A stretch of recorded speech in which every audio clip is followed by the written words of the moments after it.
এটি চট্টগ্রামের ফটিকছড়িতে অবস্থিত একটি ঐতিহাসিক স্থাপনা, যেটি ভূজপুর জমিদার বাড়ি। তবে স্থানীয়দের কাছে এটি কাজীবাড়ি ও মিয়াবাড়ি নামেও পরিচিত।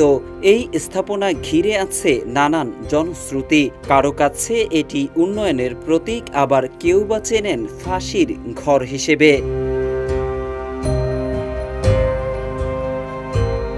জানা যায়, জমিদার কাজী শাহাবুদ্দিন ছিলেন ভূজপুর জমিদার বাড়ির প্রতিষ্ঠাতা, যিনি 1800 শতকের গোড়ার দিকে এই অঞ্চলে জমিদারি গড়ে তোলেন।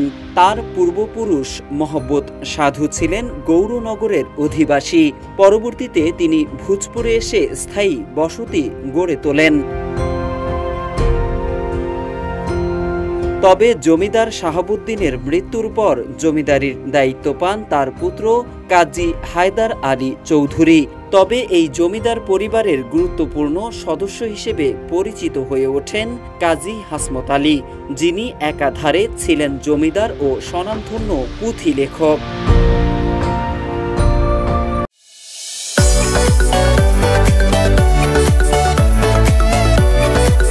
জনকল্যাণে ভূজপুর জমিদারদের ছিল বেশ সুখ্যাতি।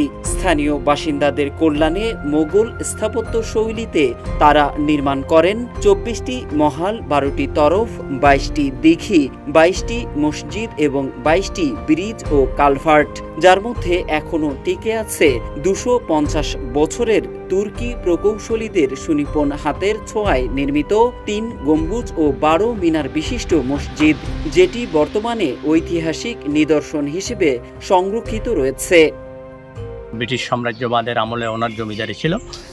ব্রিটিশ লর্ডরা ওনার জমিদারির আয়ত্ত দেখে এবং প্রায় আপনার 76টার মতো ওনার তরফ ছিল, তখন তরফ বলতো। তো ওনাকে 7 খুন বিচারিক কার্য করে আপনি 7 খুন পর্যন্ত বাৎসরিক বিচার করে এখানে বিচার কার্য ফাঁসি দিতে পারবেন। কিন্তু আসলে আমরা ফাঁসি দিয়েছে বলে এমন কোনো প্রবাদ নাই। ইয়েমেন থেকে আমাদের পূর্বপুরুষরা এখানে এসেছিলেন ধর্ম প্রচারের জন্য, এখানে তাঁবুতে গেছিলেন। তারপর এখানে ওনার বংশধর উনি হাজী সাদুল্লাহ, এই সাদুল্লাহ নামে উনি এখানে তাঁবু থেকে এখানে বসতি স্থাপন করেছিলেন। ওনার ওই উত্তরসূরি কাজী শাহাবুদ্দিন, উনি খুব ধনবান ব্যক্তি ছিলেন, ধার্মিক ব্যক্তি ছিলেন। সামাজিক সুখ্যাতির পাশাপাশি এই বাড়িকে নিয়ে আছে বিতর্ক। ব্রিটিশ শাসনামলে এই বাড়িতেই নির্মাণ করা হয়েছিল একটি ফাঁসির মঞ্চ। স্থানীয়দের দাবি, এই মঞ্চে ফাঁসি কার্যকর করা হতো।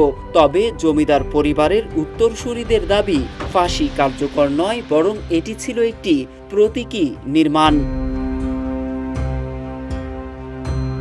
1955 সালে জমিদারি প্রথার বিলুপ্তি ঘটলেও আজও বংশ পরম্পরায় ভূজপুর অঞ্চলে বসবাস করছেন এই বংশের উত্তরসূরিরা। যথাযথ সংরক্ষণ ও ব্যবস্থাপনার অভাবে ঐতিহ্যবাহী এই জমিদার বাড়িটি এখন বিলুপ্তির পথে।